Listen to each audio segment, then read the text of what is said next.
Tua palavra é lâmpada para os meus pés, Senhor.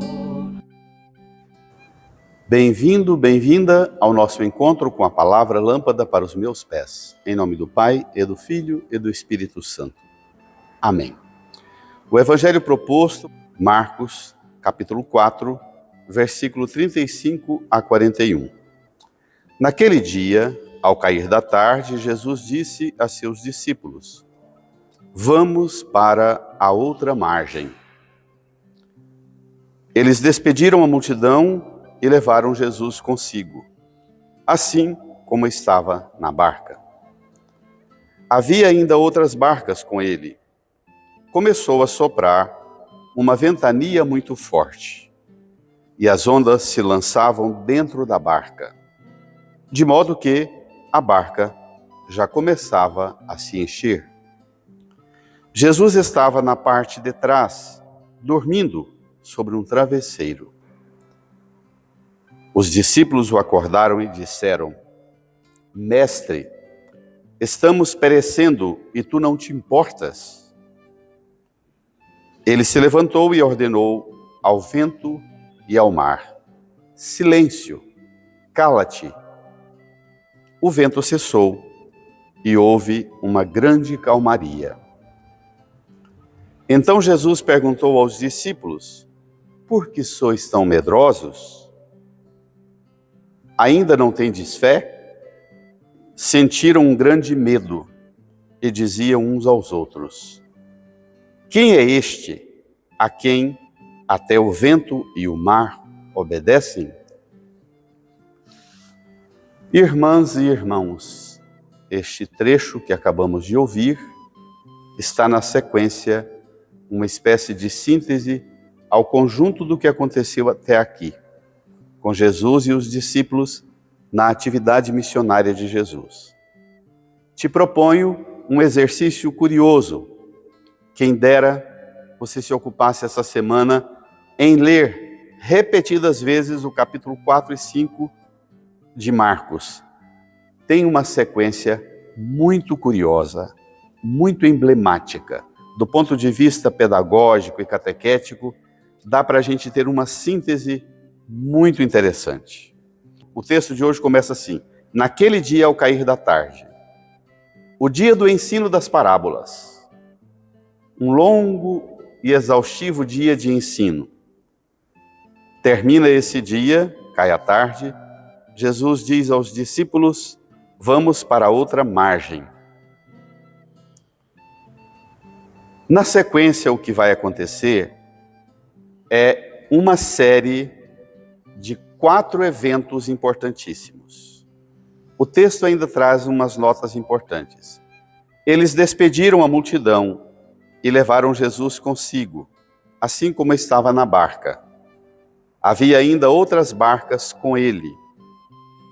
Significa que o movimento de mobilização da parte de Jesus pelos discípulos, pelas multidões, pelas pessoas que desejam estar perto dele, acompanhá-lo, segui-lo, é um movimento grandioso. Havia outras barcas com ele. Entra o mar adentro, começa a soprar uma ventania muito forte. Na sequência, a gente tem 4 milagres, os 2 últimos justapostos. Essa tempestade, um possesso que Jesus cura, expulsa dele o demônio, e ele quer segui-lo por tudo, e Jesus fala: não, vai anunciar para a sua família. A mulher com hemorragia, que toca a sua veste, e Jesus pergunta quem tocou, e causa aquele desconforto. Jesus, quem vai saber no meio da multidão quem te tocou? E no meio desse clima da cura da mulher, está combinado também, casado também, um processo em andamento de um milagre que se efetiva: a cura da filha do chefe da sinagoga, Jairo. Então são 4 milagres que ocorrem imediatamente o evento da catequese por parábolas. ele ensinava segundo eles eram capazes de compreender por meio de parábolas.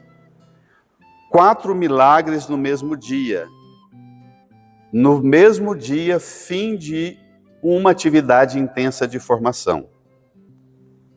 Apresenta a novidade do reino de Deus que chegou. O reinado de Deus está em ação, nos ensinamentos de Jesus e agora nos atos de Jesus. Como ouvimos domingo passado o profeta Ezequiel dizer, eu, Senhor, digo e faço. Os capítulos 4 e 5, como eu me referi, apresentam uma insistência de Jesus em ficar a sós com os discípulos. Ele reivindica o direito de ficar a sós com ele, porque ele só ensinava por meio de parábolas quando estava com a multidão, mas quando estava a sós com os discípulos, explicava tudo. Jesus quer ficar a sós para ensinar em particular, para desvendar o seu ser Messias, fora dos olhos da multidão. Acontece esta reação da natureza. Começou a soprar uma ventania muito forte e as ondas se lançavam dentro da barca, de modo que a barca já começava a se encher. Os ventos que vêm do lado mediterrâneo e que vêm do lado da Síria, do deserto da Síria, descem para aquela grande grota que está a quase 300 metros abaixo do nível do mar, bem funda. A violência da descida das montanhas, lá para o fundo do mar, provoca um alvoroço, uma agitação muito grande no mar. Esse vento que começa a encher a barca, cadê Jesus? Jesus estava na parte de trás, dormindo sobre um travesseiro.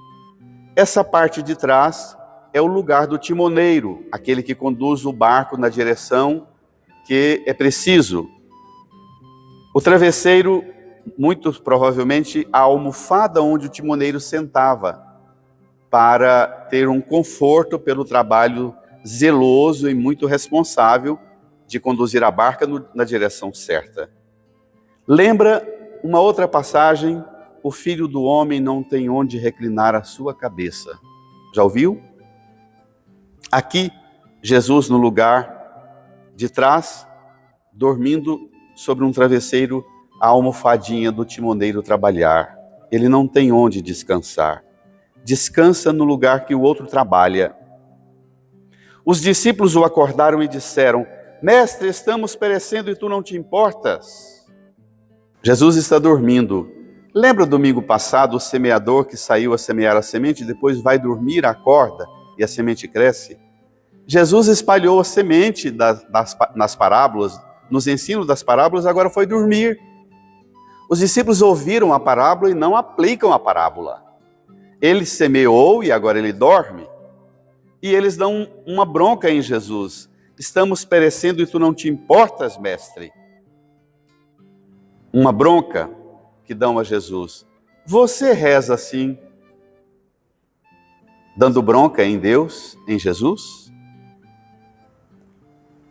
O semeador que semeou exaustivamente por meio de parábolas, agora descansa, mas é perturbado, incomodado em seu sono.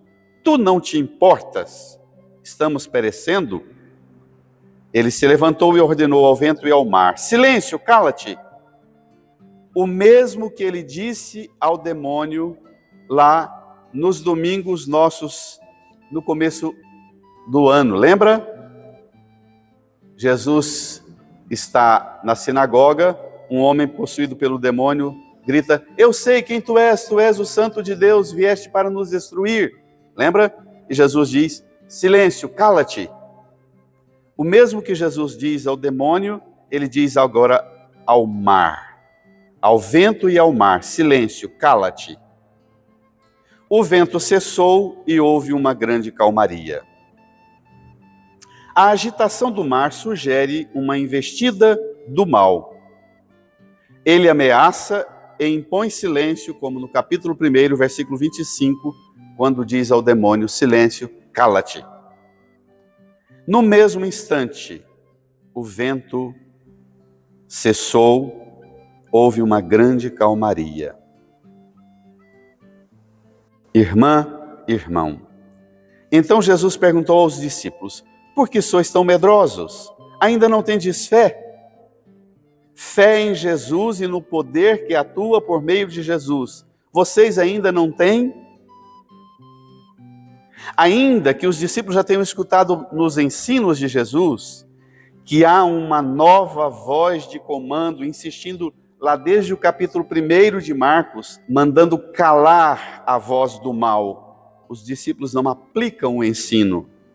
Por que vocês não põem em ação a fé que já receberam e que eu estou formando?